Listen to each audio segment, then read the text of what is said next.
केवल कांद नुह कांद सहित किसी गीतर भी खुराक नहीं पारे। एमितिरे तुमे सुंदर एते श्रृंगार कौन हब चांद तारा सबू चालरे झुलिबे जो घरे तुमे थिब श्रृंगार कौन हब। नमस्कार, जय जगन्नाथ। कांद मास्टर गोटे एमती टिपिकल सब्जेक्ट आम संस्कृतिर कथा एबे जो जेनजी पिला माने भूली भी गले जानी ना मन पकेबार गोटे प्रयास। धन्यवाद देवी विश्वजीत बाबू को जी चेष्टा कर सार को एत बढ़िया कहानी। कष्ट थिला निश्चित श्रृंगार कौन हम गोटे रोमांटिक आम्बियंस कथा। संतोष बहुत बढ़िया लिखिं। मो पूरा टीम ऑडियो प्रोडक्शन टीम को पिकू भाई कृष्टु समस्त को मु धन्यवाद कि एते सुंदर कथाटे होती लोक को पसंद आछि। श्रृंगार कौन हम तो सेतिकी डेप्थ कथा साहित्यर कथा चेष्टा करी कि श्रृंगार कौन हम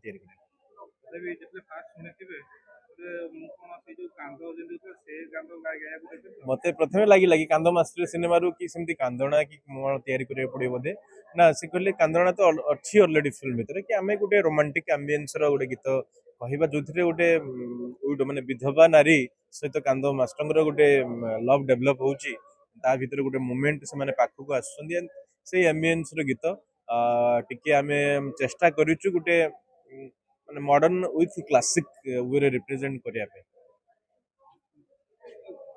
जदि से कांदना को एग्जैक्टली ताको रूपरेखा दबाव पड़ता है रिमिक्स वर्जन रे करिया।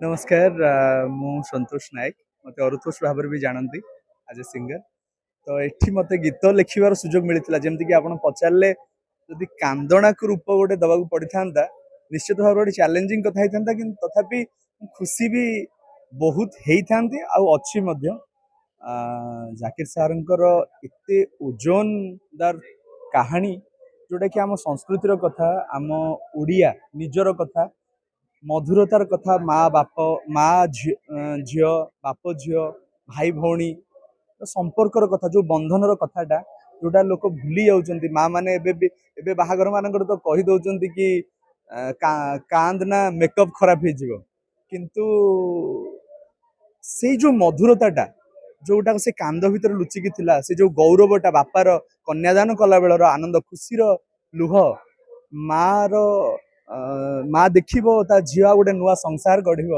से जो खुशीर लुह ता भितर बहुत किछि कथा थिला से मधुरता को पोर्ट्रे करिसेंती Biswajit bhai Biswajit Panda one of the finest director of our industry and भरोसा कले मो उपरे कि एते गोटे एभली गोटे कहानी रे मु गीत लिखिबी गोटे डायरेक्ट माने डार्क रोमांटिक गीत जहाँ सुंदर भाव में लिखिं सॉरी गाई कंपोज कर शांतनु नायक सर आपण मानक बहुत भल लगे आशा करी ओडावासी को अनुरोध करी फिल्मटा को आसिक हॉल रे देखंतु आम कथा को ओडिशार जहाँ इतिहास धरोहर आम संस्कृति परंपरा को मन पकांतु आहरी उज्जीवित कर आगक नि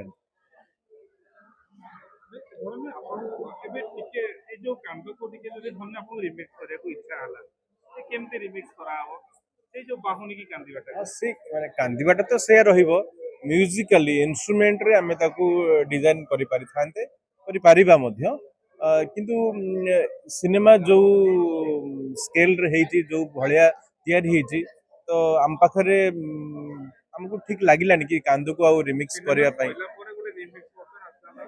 ट्रेंडिंग हां सेमती हेई पारि थांता किंतु से कहले ना आम ताकू ऑथेंटिक जेमती होउतला सेटा को ही रखिबा आउ सिथिपाई दुटा गीत सिथरे एंट्री करिसंती कि लोक माने केवल कांद नुह कांद सहित किसी गीतर भी खुराक नहीं पारे। गीतर टिके लाइन दिए करदेबो एमिति रे तुमे सुंदर एते श्रृंगार कौन हब चांद तारा सबू चालरे झुलिबे जो घरे तुमे थिब श्रृंगार कौन हब।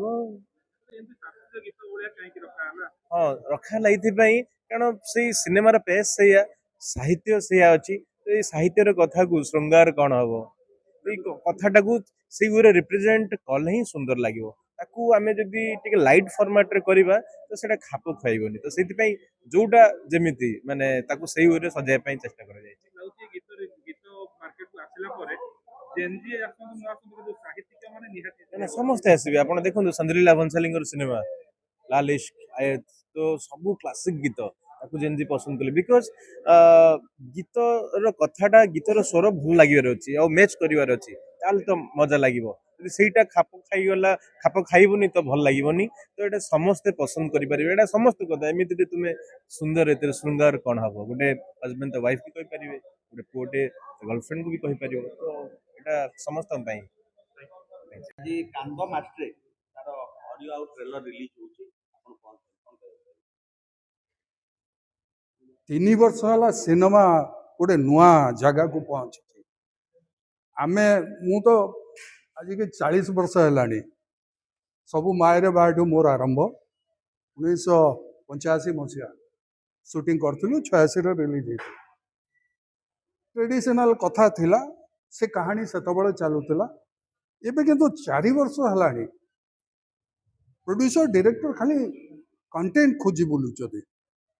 ଯିଏ ନୂଆ କଣ୍ଟେଣ୍ଟ ପାଇଲା ସିଏ ତାକୁ ଲୁଚେଇକି ରଖୁଛି ଏବଂ ଏକା ସାଙ୍ଗରେ ସିନେମା ହଲ୍ରେ ଛାଡୁଛି।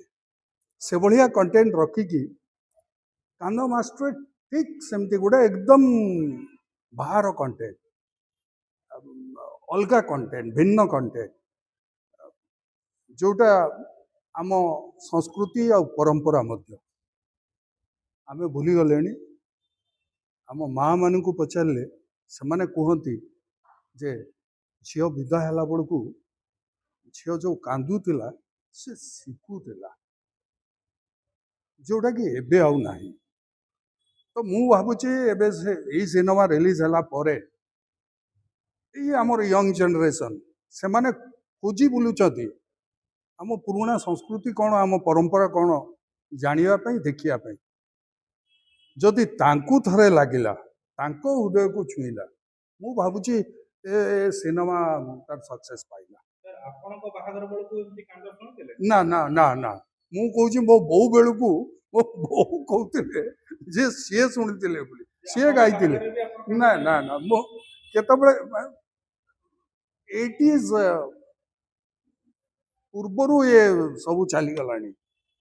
80s ପରେ ଆଉ ଏ କଥା ନାହିଁ।